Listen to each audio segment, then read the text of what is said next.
Saludos una vez más y estamos estudiando sobre los dones espirituales y esta vez vamos a hablar de cada uno de los dones espirituales. Ya hemos mencionado su naturaleza basado en 1 Corintios capítulo 12 del 1 al 11 y ahora en esta ocasión vamos a hablar de tres dones. En esta lección hablaremos de palabra de sabiduría, palabra de ciencia y el don de fe. Que está según el versículo capítulo 12, pero el versículo 8 dice: porque a este es dada por el Espíritu palabra de sabiduría, a otro palabra de ciencia según el mismo Espíritu, a otros fe por el mismo Espíritu. En ese orden entonces vamos a hablar. Queremos reiterar que los dones no son habilidades naturales santificadas y consagradas para Dios, sino son manifestaciones del Espíritu en la vida de una persona, de manera que puede actuar o hablar sobrenaturalmente. Aquí no entran las calificaciones personales, las habilidades, conocimientos personales, sino que es una manifestación del Espíritu sobre una persona. Y entonces lo que vamos a ver ahora es la palabra de sabiduría. Por esta expresión se quiere decir el hecho de expresar sabiduría. Pero ¿qué clase de sabiduría? Para determinar esto, lo mejor es notar en qué sentido se usa la palabra sabiduría en la Biblia. Hemos hecho una nueva versión, vamos a decir, una revisión del libro, y lo hemos ordenado de esta manera, vamos a decir, comenzando por Mateo y terminando en Apocalipsis, sobre qué nos dice la sabiduría en el Nuevo Testamento. Entonces, pero está en sus libros está todo, solo que lo hemos ordenado de una manera que nos pueda ayudar, sobre todo por tener al alcance los versículos bíblicos. Entonces, no vamos a hablar sobre la sabiduría en el Nuevo Testamento, sino que algunos de estos textos nos va a ayudar a comprender qué significa la sabiduría en el ámbito de la Biblia. Por ejemplo, usamos Mateo 11, 18 y 19. Ahí nos está hablando la sabiduría o instrucción con las cuales Juan el Bautista y Jesús enseñaron a los hombres el plan de salvación. O sea, la sabiduría tiene que ver con el plan de salvación, porque dice Mateo 11, 18 y 19: porque vino Juan, que ni comía ni bebía, y decían: demonio tiene. Vino el Hijo del Hombre, que come y bebe, y dicen: he aquí un hombre comilón y bebedor de vino, amigo de publicanos y de pecadores. Pero la sabiduría es justificada por sus hijos. Lo que quiere decir estas últimas frases es: la sabiduría es justificada por sus frutos.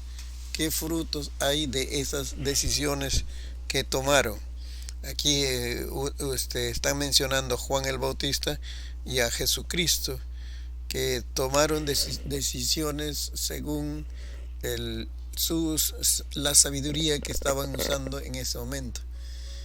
Bueno, lo criticaban por su actuar, pero dice, al fin lo que va a evaluar es los frutos de que han usado esa sabiduría, ¿no? Luego tenemos también Lucas 21:15, que nos dice: yo os daré palabra y sabiduría, la cual no podrá resistir ni contradecir todos los que se opongan. ¿A qué se refiere esto? Al conocimiento y habilidades en asuntos correspondientes para el éxito de la defensa de la causa de Cristo.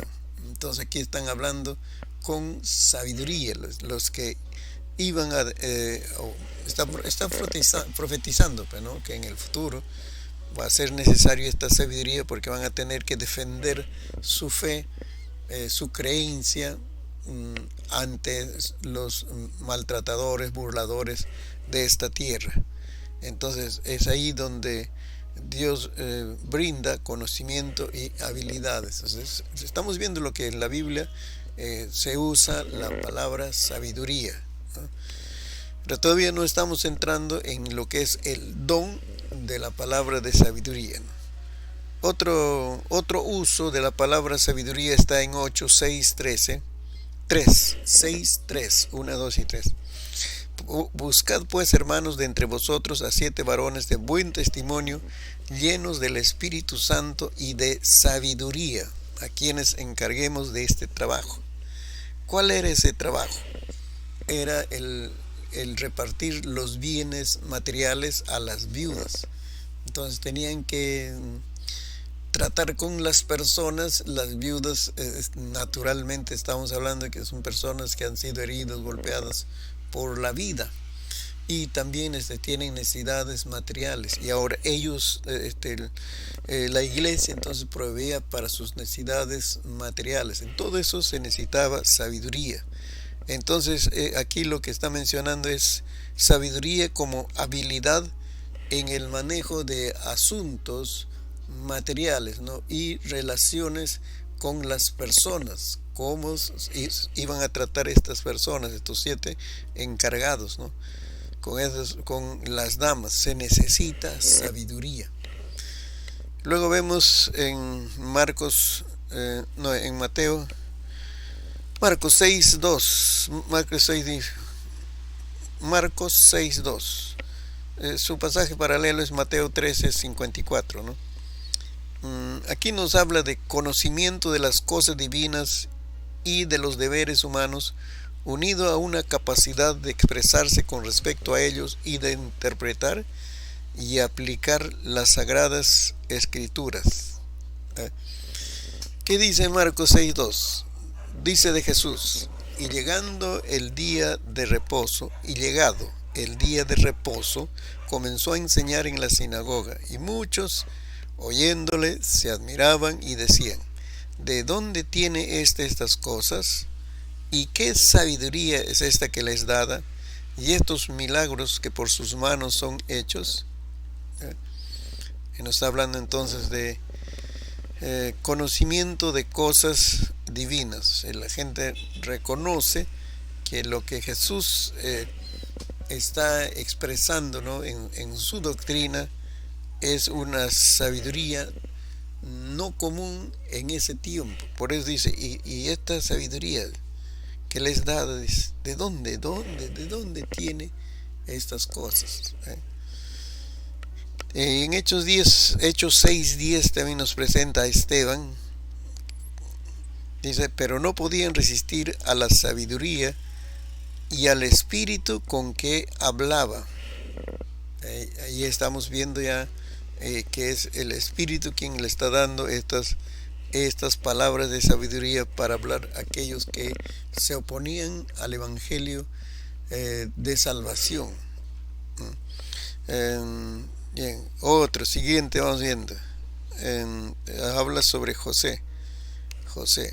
Hechos 7:10 dice de José. Y le libró de todas sus tribulaciones y le dio gracia y sabiduría delante de Faraón, rey de Egipto, el cual lo puso por gobernador sobre Egipto y sobre toda su casa. Aquí vemos entonces que José tenía esta gracia de Dios. Dios le había dado esa capacidad de interpretar sueños, pero está usando sabiduría al darle buenos consejos a Faraón. ¿Qué decisiones va a tomar frente al sueño que tuvo? El sueño es profético, o sea, lo que va a suceder en el futuro. Dios le dio el poder conocer a través de un sueño, pero él no entendía. Así que José lo interpreta el sueño y le da los consejos necesarios. ¿Qué debe hacer frente a esta hambruna? Primero la abundancia que iba a haber y luego la hambruna que iba a haber. ¿Qué iba a hacer Faraón? ¿Ves? Aquí estamos hablando entonces, no solo está la sabiduría en interpretar sueños, que esto puede ser una gracia no muy particular dada a José, sino el hecho es que le brinda consejos sabios. Ahí está el uso de la palabra sabiduría. Luego hay otros versículos, también lo pueden ver en sus libros, pero vamos a hablar el último, en Colosenses 1:28. Colosenses 1:28 dice: a quien anunciamos y amonestando a todo hombre y enseñando a todo hombre en toda sabiduría, a fin de presentar perfecto en Cristo Jesús a todo hombre. ¿Ve? Enseñando, dice, a todo hombre en toda sabiduría. ¿Ve? Que esto se refiere a la habilidad y discreción para impartir la verdad divina, para enseñar la verdad divina, ¿no? Sobre la salvación y sobre el vivir la vida cristiana. De modo que aquí Pablo se propone esa meta, ¿no? De poder preparar a esas personas, ¿no? Para que sean aprobados por Dios, ¿no?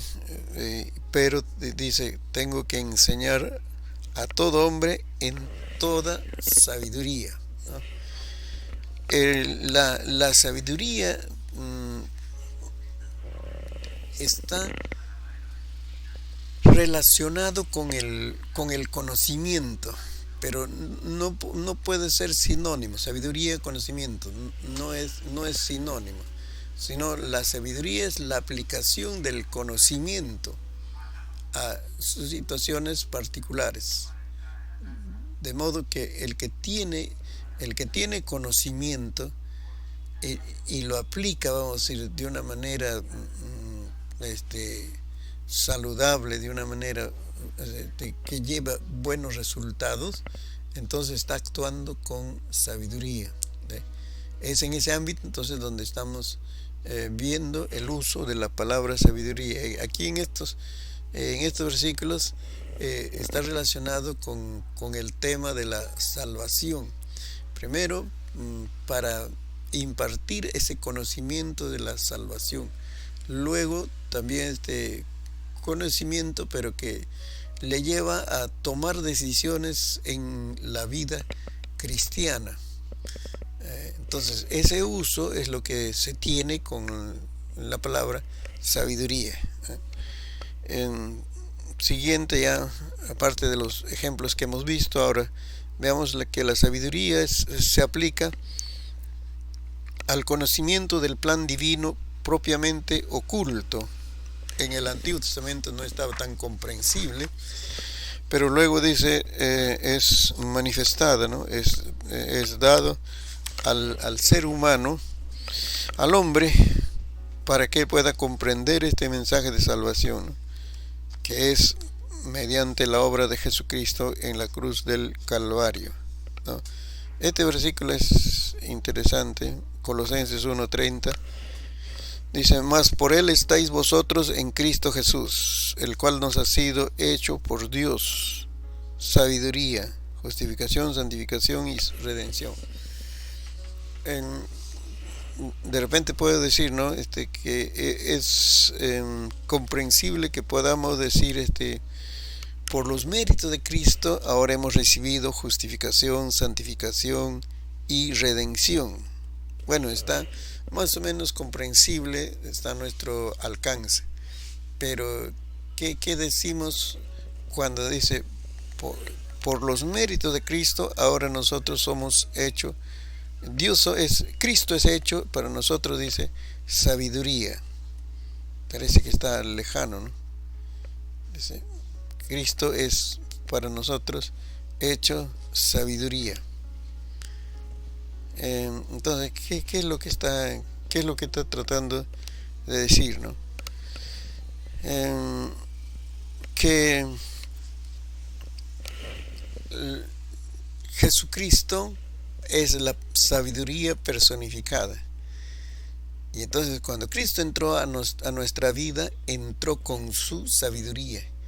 Por eso entonces el cristiano tiene esa habilidad para tomar decisiones sabias, para actuar con sabiduría. ¿Ven? No solo es que le brinda información, le brinda conocimiento, sino que le da la habilidad para tomar decisiones sabias, para poder realizar acciones sabias.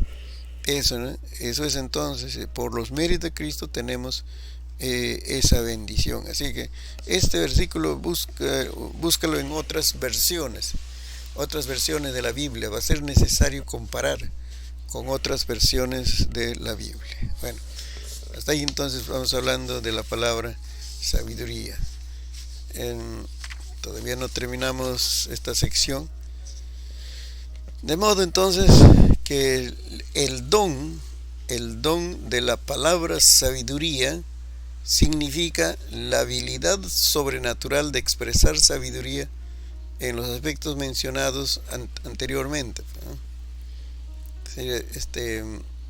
El don, la capacidad, la habilidad, ¿no?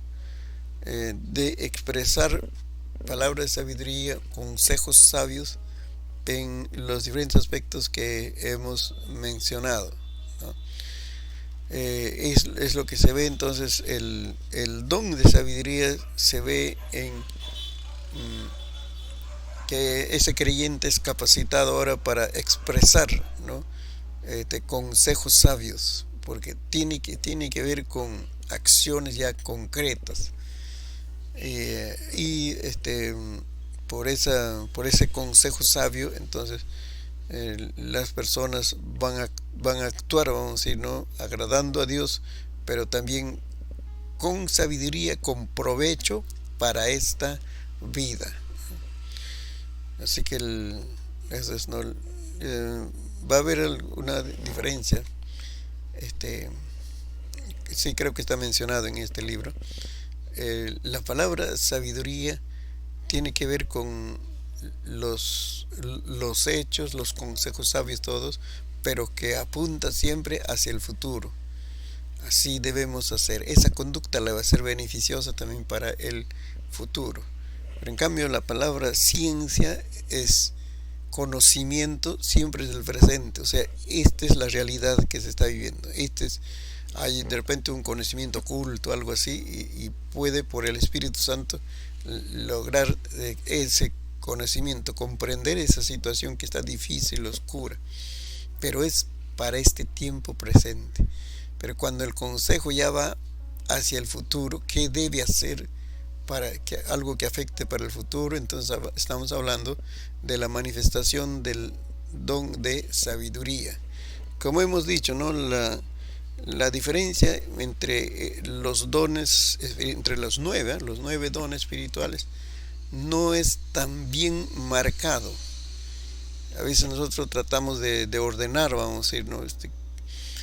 Cada una de esas expresiones, ¿no? De los dones espirituales dentro de un casillero. Entonces decimos, ¿no? Entonces esto no es palabra de sabiduría, y decimos esto es. Entonces estamos limitando, es decir, solamente este caso, esto significa sabiduría.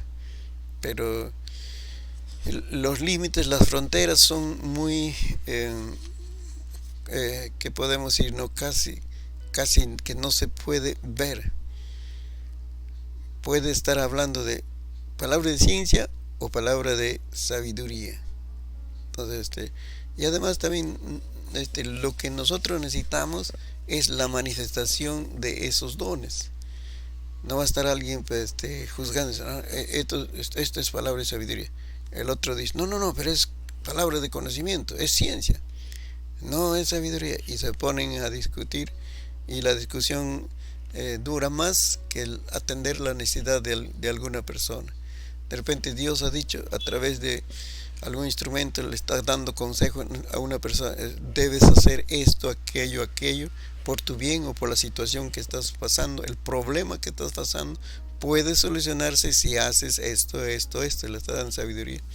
Y ahí entonces los teóricos pentecostales pueden decir, no, esto es palabra de sabiduría, y ellos dicen, no, es palabra de conocimiento, pero es palabra de sabiduría, y se enredan en una discusión antes de atender la necesidad. Así que no están actuando con sabiduría. de hecho. Se puede manifestar, dice, se puede manifestar esta palabra de sabiduría por la voz de Dios, que es que Dios puede hablar así de una manera comprensible a nuestro ser interior, o también en forma audible. Es posible que alguien pueda escuchar la voz de Dios guiándole, diciendo esto tienes que hacer porque me agrada, esto es necesario. Entonces el Hijo de Dios obedece eh, obedece esa voz. Mira, entonces está actuando con sabiduría. Pero también puede ser que la palabra de sabiduría viene a través de visiones, sueños. No es que nosotros, los pentecostales, creemos a todos los sueños, y estamos buscando, soñamos algo y estamos buscando interpretación. ¿Qué significa? O va una persona, mira, he soñado esto, ¿qué significa? No, porque hay sueños naturales también, que es propio de nuestra naturaleza soñar. Algunos dicen, ¿no?, que todos los días soñamos, y cuando usted dice, hoy día no he soñado nada, es que no recuerda el sueño, pero de soñar ha soñado. Así que no estamos nosotros promoviendo, sino que todos deben soñar y todos deben buscar interpretaciones para sus sueños. No, eso no es nuestra intención, sino que Dios puede usar un medio de comunicar su verdad, su voluntad, a través de sueños. Eso es cuando estamos dormidos. Entonces ahí tenemos visiones, ¿no? Pero también las visiones es algo cuando estás despierto. Entonces se abre las imágenes, se abre el ojo, vamos a decir, ¿no?, del ser humano a unas imágenes. De repente también está acompañado de palabras, de diálogos, ¿no? Son visiones que puede tener también el creyente. Entonces la palabra de sabiduría puede manifestarse por sueños y visiones, ¿no? Pero también puede ser por la profecía, que hablaremos más tarde, que es una manifestación del Espíritu. La profecía no es algo que se cultiva poco a poco o se adquiere, vamos a decir, capacidad de profetizar poco a poco, estudiando conocimientos de esta tierra o de ambientes espirituales, ¿no? La profecía también es sobrenatural. Así que hasta aquí la palabra de sabiduría. Vamos viendo cómo va el tiempo para que podamos medirnos, ¿no? La palabra de ciencia, continuando con sus libros, es la expresión de hechos divinamente inspirada. ¿En qué sentido es la expresión de hechos? Un estudio del uso que hace en el Nuevo Testamento la palabra ciencia nos proporcionará la respuesta cuáles son los usos de esa palabra ciencia en el Nuevo Testamento, ¿no? También aquí vemos hay cierto orden, van a ubicarnos. Romanos 11:33, la ciencia de las cosas que pertenece a Dios. Está escrito en esta cita, Romanos 11:33, que dice: oh profundidad de las riquezas de la sabiduría y de la ciencia de Dios. Oh profundidad de las riquezas de la sabiduría y de la ciencia de Dios, que está hablando de la sabiduría divina, ¿no? Cuán insondables son sus juicios e inescrutables sus caminos. Entonces esto es ciencia de las cosas que pertenecen a Dios. Pero antes tenemos que decir, ¿no?, la palabra ciencia significa conocimiento. De modo que entiéndase así, ¿no? Es conocimiento de las cosas que pertenecen a Dios. Que Dios, a través del uso de la ciencia, ¿no?, del conocimiento, vamos a decir, bíblico o teológico, entonces el creyente va entendiendo la naturaleza de Dios y su obra en este mundo. Entonces, otra vez también estamos viendo el uso de la palabra ciencia en el Nuevo Testamento, ¿no?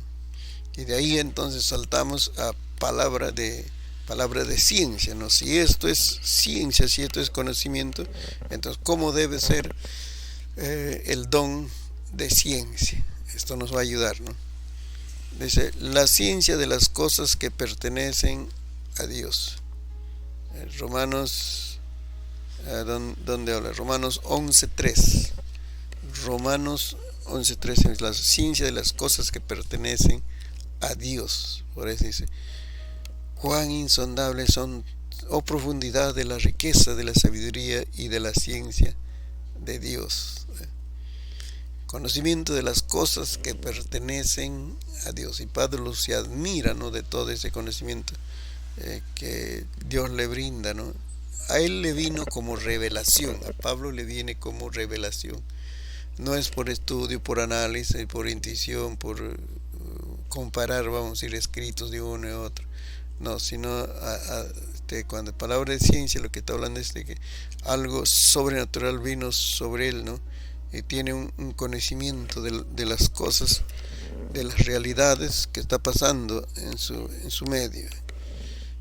Tiene un conocimiento. Estamos hablando, entonces, la palabra ciencia se manifiesta, o su uso es en el tiempo presente, como decir, describe las situaciones como están en el ahora.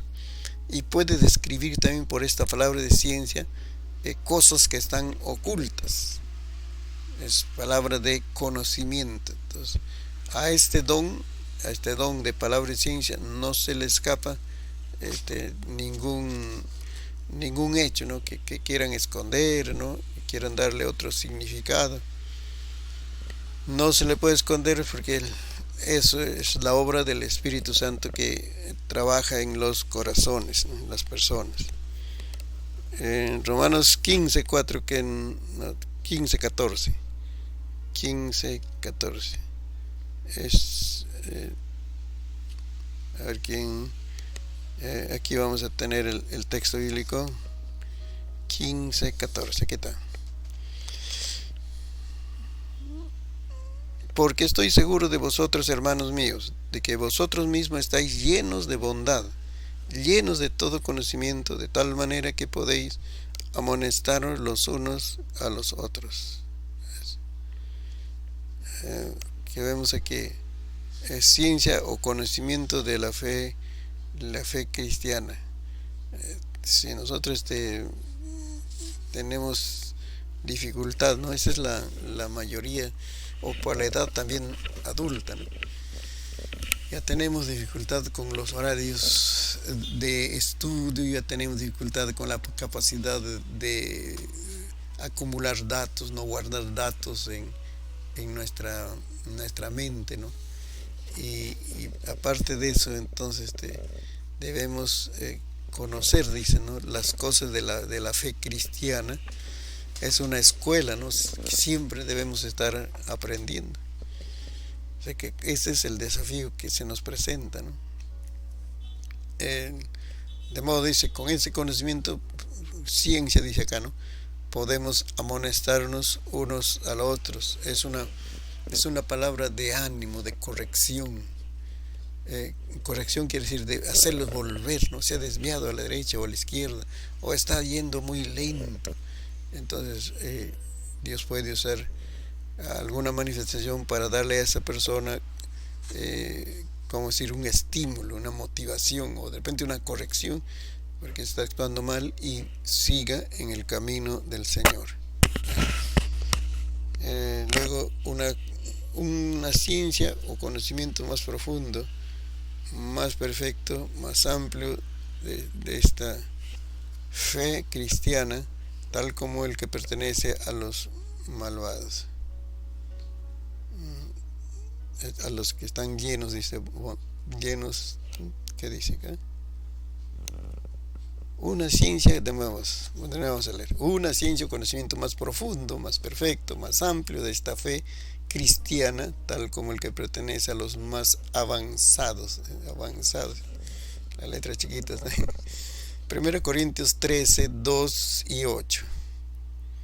13, 2, versículo 2, y de ahí pasamos al versículo 8. Tal vez dice, y si tuviese profecía y entendiese todos los misterios y toda ciencia y tal conocimiento, y si tuviese toda la fe de tal manera que trasladase los montes y no tengo amor, nada sois. ¿Ves? Está hablando de conocimiento más profundo. Ahora el versículo 8 dice, el amor nunca deja de ser, pero las profecías se acabarán y cesarán la lengua, y la ciencia acabará. ¿Sí? Ese conocimiento profundo de las cosas de esta tierra, ¿no? También, o de la vida cristiana también, que son necesarios, ¿no? Para nuestra vivencia aquí, eso va a terminarse. Pero ya vamos a lo perfecto, quiere decir, en el cielo ya tendremos un conocimiento muy superior, ¿no? Por el cuerpo glorificado que vamos a tener. También la palabra ciencia se usa en 2 Corintios 2:14, 2 Corintios 2:14. La ciencia de Dios tal como se nos ofrece en los evangelios, y que vamos a decir, va a ser de ayuda a otras personas. Dice 2 Corintios 10:5, derribando argumentos y toda altivez que se levanta. No, disculpen, es el anterior. 2 Corintios 2:14. Mas a Dios gracias, el cual nos lleva siempre en triunfo en Cristo Jesús. Por medio de nosotros manifiesta en todo lugar el olor de su conocimiento. ¿Ve? Manifiesta en todo lugar el olor de su conocimiento. Entonces llevamos ese conocimiento, claro que va a ser beneficioso para nosotros. Ese es el uso de la palabra ciencia. Ahora sí, es la exposición que el apóstol Pablo hace de ese conocimiento, frente a tantas ideas, teorías que hay, ¿no?, en esta tierra. Ahora Pablo dice, hace uso de ese conocimiento, pero también de las cosas de Dios, pero ya de una manera confrontacional, ¿no? 2 Corintios 10:5, ahora sí, derribando argumentos y toda altivez que se levanta contra el conocimiento de Dios y llevando cautivo todo pensamiento a la obediencia a Cristo. Ahí está hablando en un contexto de lucha, quiere decir conocimiento contra conocimiento. No podemos decir una verdad contra otra verdad, no, sino que conocimiento. Es decir, el mundo tiene sus conocimientos, ellos definen también, esto es vida, esto es salud, esto es familia, esto es éxito, es un conocimiento. Pero lo que está hablando en la Biblia, ciencia o conocimiento de Dios, también define, la Biblia define qué es el amor. A ver, ¿algún creyente ha encontrado en la Biblia cuál es la definición de amor? Si a alguien le pregunta, cualquier amigo, vecino o persona, vamos a decir, que no practica la vida cristiana, pregunta, ¿qué es el amor? Te va a dar un conocimiento, cierto conocimiento. Así, entonces, en este ambiente confrontacional, Pablo está diciendo, ¿no? Expone, mejor dicho, ese conocimiento de Dios, pero contra el conocimiento que tiene la gente del mundo. Y de esa manera, ¿no?, lleva, dice, cautivo todo pensamiento a la obediencia de Jesucristo. Porque ese conocimiento tiene el respaldo divino. Si a una persona dice, ¿qué es amor? Es una de las más lindas ilusiones de la vida, dice. Pero ese sentimiento tiene un aspecto moral, le va llevando al conocimiento. Y ese conocimiento y esa pasión, ese sentimiento, tiene un aspecto reflexivo, pues le va llevando al conocimiento de lo que la Biblia dice, lo que es amor. En ese ambiente de confrontacional es lo que Pablo está diciendo aquí, ¿no? Está usando ciencia de Dios. Luego seguimos inteligencia y entendimiento. Sencillamente, ¿cómo lo define? Como inteligencia y entendimiento. Por eso, una cosa es ser inteligente, otra cosa es tener conocimiento de tantas cosas. Pero otra cosa y de más calidad es ser sabio, actuar con sabiduría. Ese es otro asunto. Así que una persona muy inteligente puede ser, o sea, tiene la habilidad de guardar conocimiento, asimila conocimiento. Luego puede tener conocimiento de muchas cosas guardadas, pero si no lo pone en práctica, no es sabio. Es inteligente, es muy ilustrado, muy instruido, pero no es sabio. Cuando se estudia Proverbios es interesante notar estas diferencias, ¿no? Así que todo esto nos va a ayudar a entender la palabra ciencia, ¿no? Seguimos. Tenemos que avanzar. Lo dejamos algunos puntos para su lectura ahí en sus libros. Vamos al don de la palabra de ciencia. Dice, también se ha confundido esta palabra de ciencia. Recuerde que estamos hablando dones, siempre es sobrenatural. A veces se ha confundido con el esclarecimiento natural, pero no es natural esa capacidad de conocer, de analizar, de comprender un asunto. No es natural, sino es sobrenatural. Por eso se habla de don de palabra de ciencia. Se ha relacionado, se ha confundido con el conocimiento natural, que es fruto de medios o recursos naturales de conseguir tal conocimiento, como si fuéramos a recibir información por carta o de un libro. La palabra ciencia, la palabra de ciencia como don, ¿no?, es recibida en contacto con el Espíritu Santo. Y aquí está usando Apocalipsis 1:2.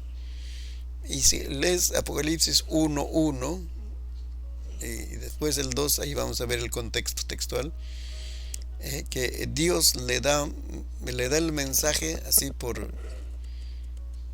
no le da de frente a Juan. Léelo con detenimiento el primer versículo y después dice, ya como llega, vamos a ir a Juan, el conocimiento. Dice, Juan recibe en el Espíritu conocimiento de la condición en que se encontraba las 7 iglesias en la cual habla, capítulo 2 y 3, ¿no?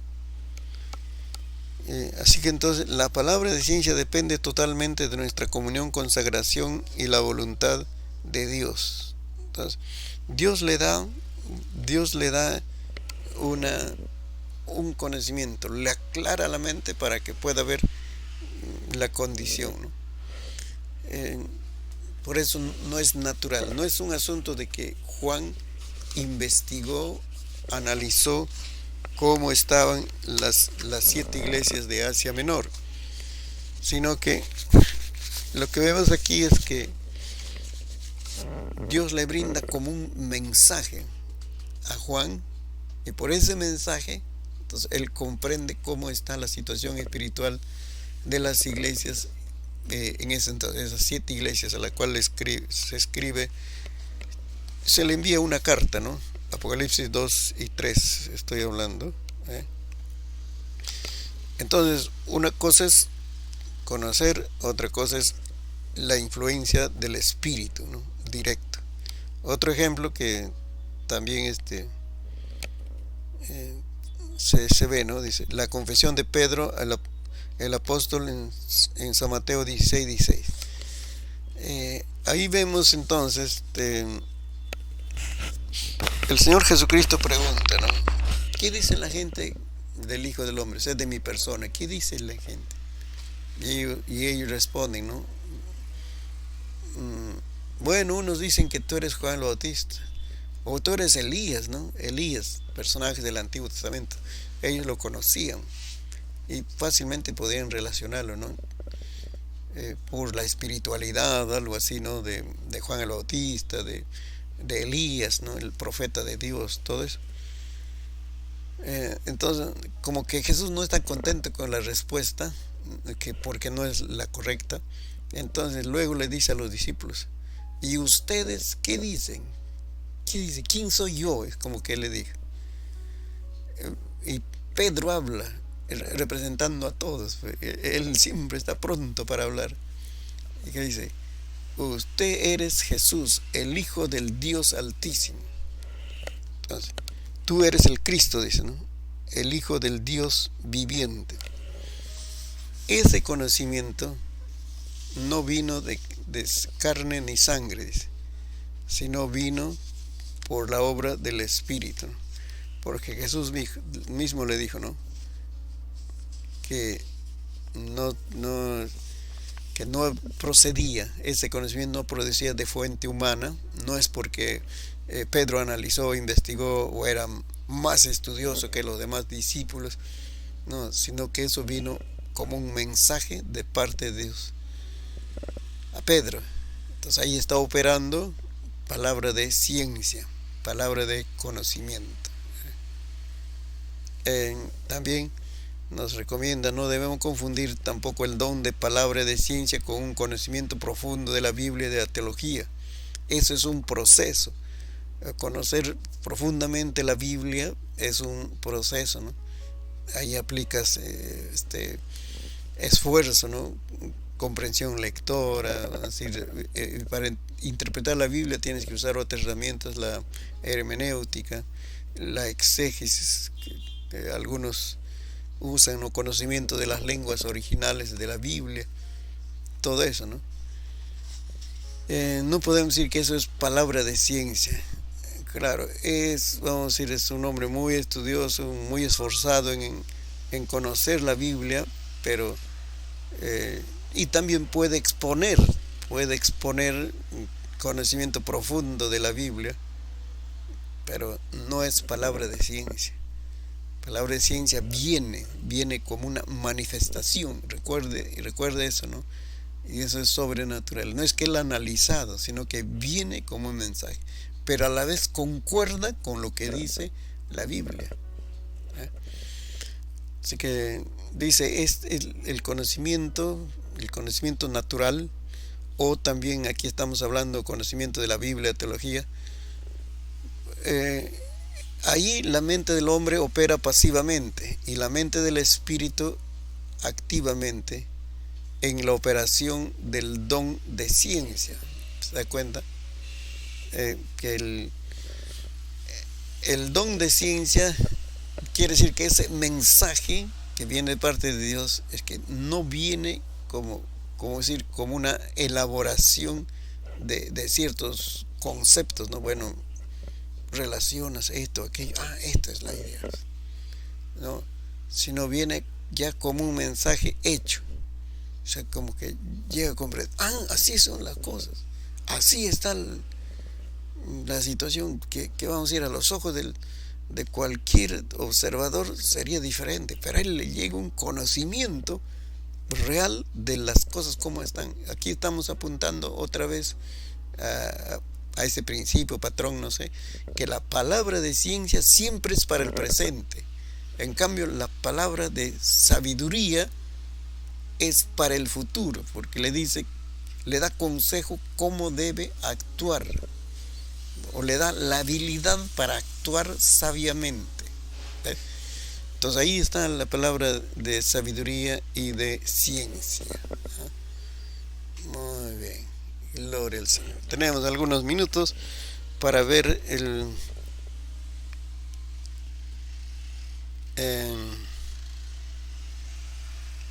don de fe. El don de fe, aunque aquí debería estar el discernimiento de espíritu, ¿no? Pero estamos siguiendo el orden de la Biblia. Como está en la Biblia, está describiendo los dones en el libro, ¿no? Entonces el don de fe, para que funcionen todos los 9 dones, se necesita fe. Pero ¿cómo es que hay un don especial, don de fe? No, para que operen milagros se necesita fe, para que haya sanidades se necesita fe, pero aquí dice que hay un don especial que es el don de fe. Entonces vamos mencionando. Este, se refiere a algún biblista, estudioso de la Biblia o teólogo, Weymouth, que le traduce fe especial, el don de fe como una fe especial, ¿no? Esta fe debe distinguirse de la fe que salva, la fe salvadora, ¿no? Es decir, como que llegó a nosotros la palabra que Cristo murió en la cruz del Calvario y Cristo desea perdonarte y lo aceptamos. Y tuvimos fe, pusimos nuestra vida en las manos de Jesucristo. Es fe salvadora. También dice, hay que diferenciar de la confianza en Dios, sin la cual es imposible agradarle. Esta es la fe de confianza. Estamos hablando de esa fe que opera en las oraciones. Cuando se intercede por alguna persona, estás confiando en Dios, que Dios va a tener misericordia, va a atender esa necesidad. Fe de confianza que usamos en la oración, ¿no? Hebreos 11:6 nos dice que es necesario esa fe, porque sin fe es imposible agradar a Dios. Es verdad que la fe salvadora es descrita como un don, como un regalo de Dios, pero su objetivo ¿cuál es? Salvación. ¿Ve? Pero este don de fe, ya hemos visto, es para edificación, consolación, exhortación de la iglesia, ¿no? Entonces, es verdad, dice que la fe salvadora es escrita como un don, pero en este pasaje la palabra don se refiere a una contraposición con las obras. Si la salvación es por gracia, por regalo de Dios, ¿no? Entonces es contraste con las obras que se realiza el ser humano para su salvación. Mientras que en 1 Corintios 12:9 la palabra empleada significa un revestimiento especial del poder del Espíritu de Dios. Ahí estamos viendo en 1 Corintios 12:9 el don de fe, ¿no? Entonces, ¿a qué se refiere? ¿Cuál es ese don de fe? Hay otro escritor, otro biblista, Donald Guy, dice de esta manera: una cualidad de fe a veces denominada por los antiguos teólogos como la fe de milagros. La fe de milagros porque se está refiriendo que va a operar esa fe en situaciones donde se necesita un milagro de parte de Dios. Ya, vamos viendo hasta ahí, vamos viendo, pero tenemos que llegar a la comprensión del don de fe. Dice, es una fe especial. Aquí decía, es una fe de milagros, ¿no?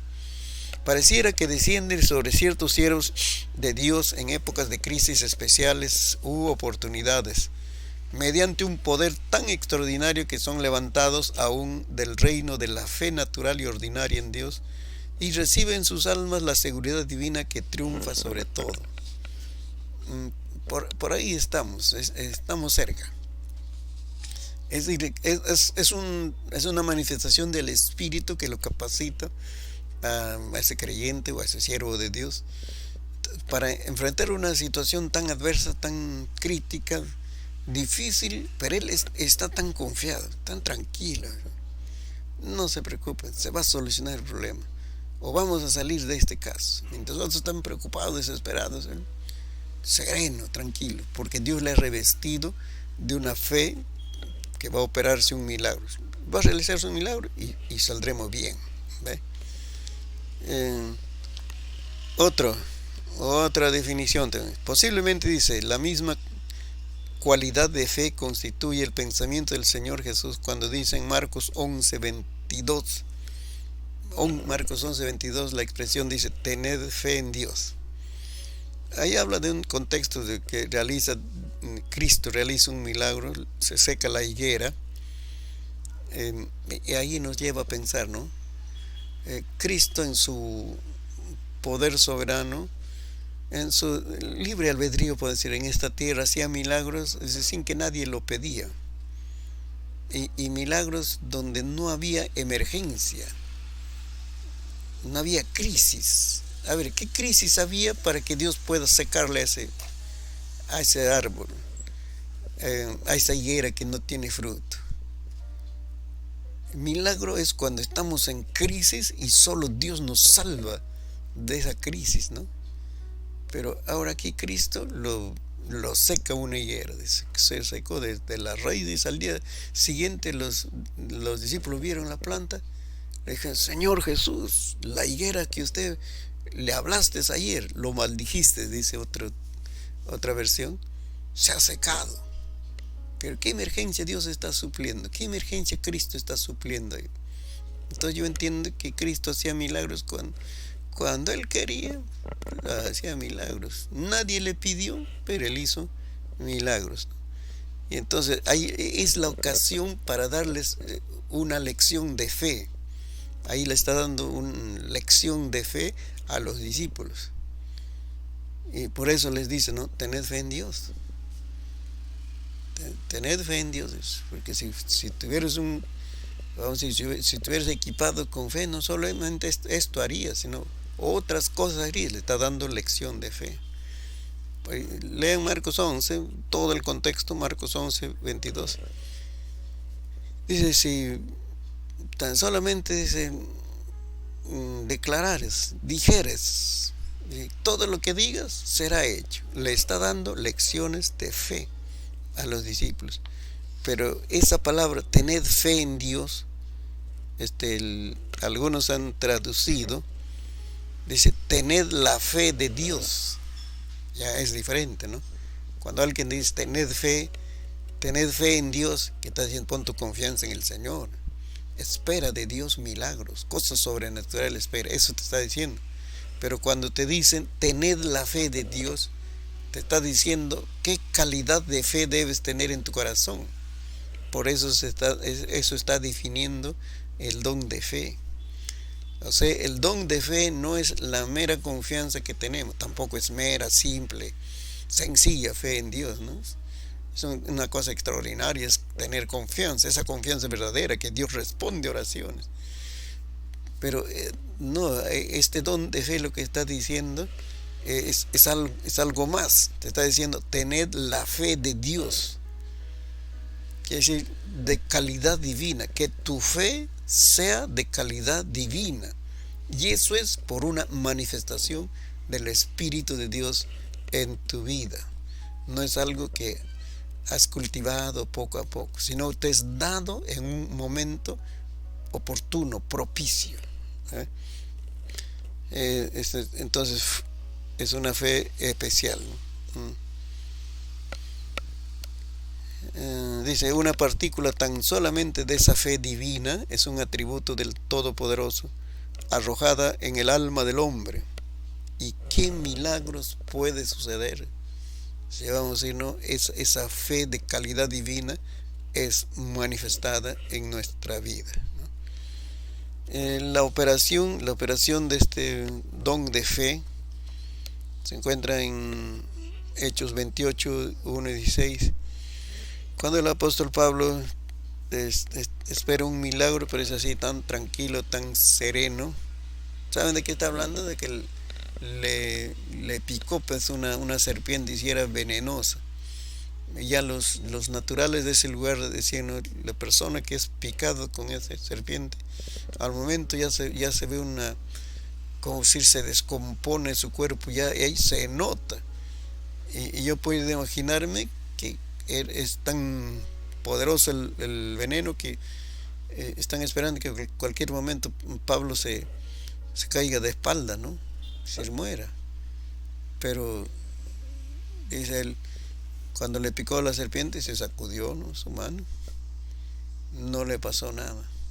Se tiene una confianza tal en Dios, ¿no? A eso están usando como ejemplo, ¿no? La operación del don de fe es por lo general menos espectacular que la manifestación de los demás dones, y muchas veces se manifiesta en secreto o sobre un largo periodo. Sin embargo, es milagroso y de mucha bendición en la iglesia y en todo el mundo. Aquí va el otro asunto, pues.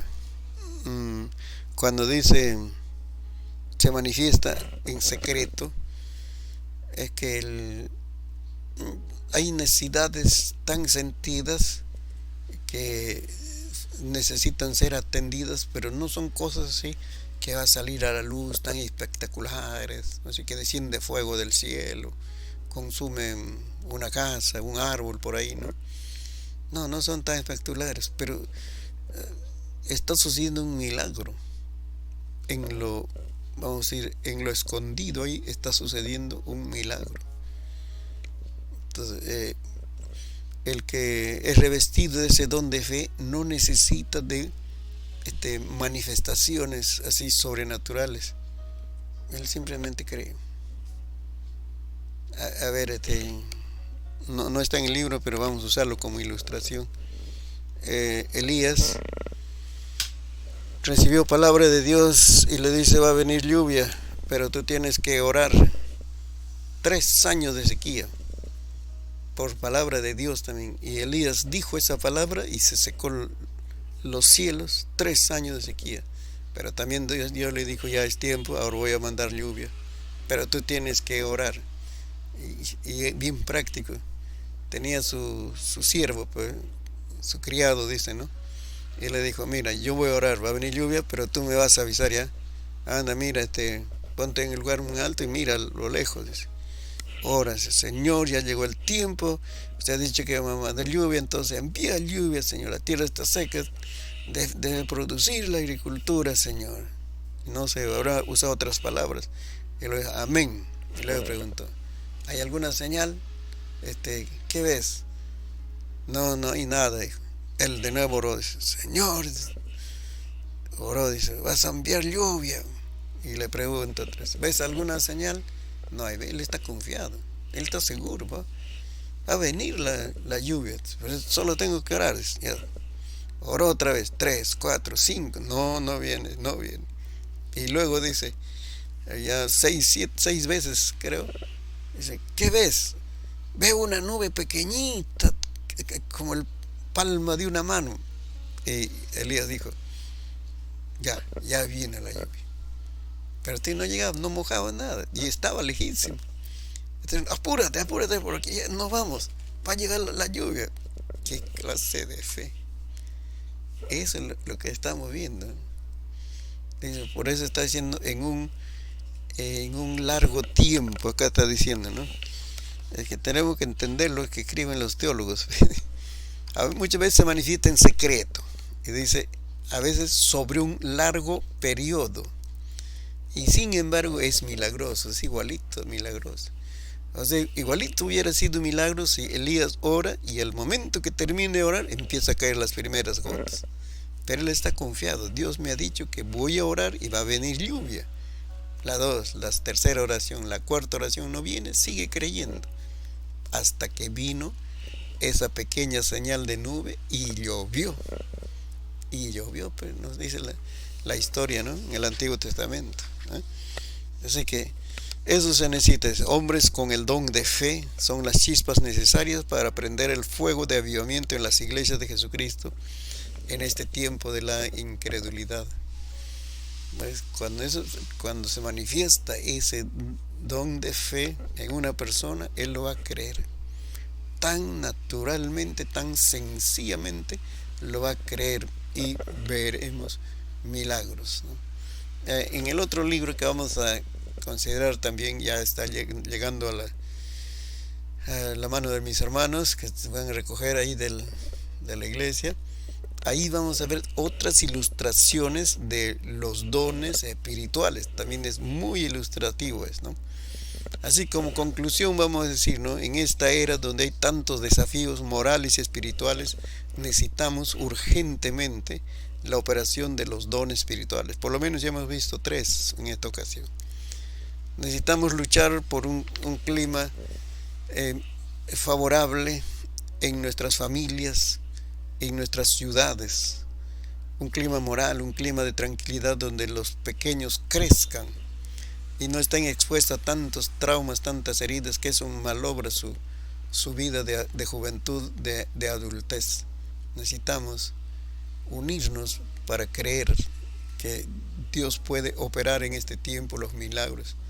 También necesitamos, porque estamos luchando en una sociedad que se ha involucrado en el ocultismo.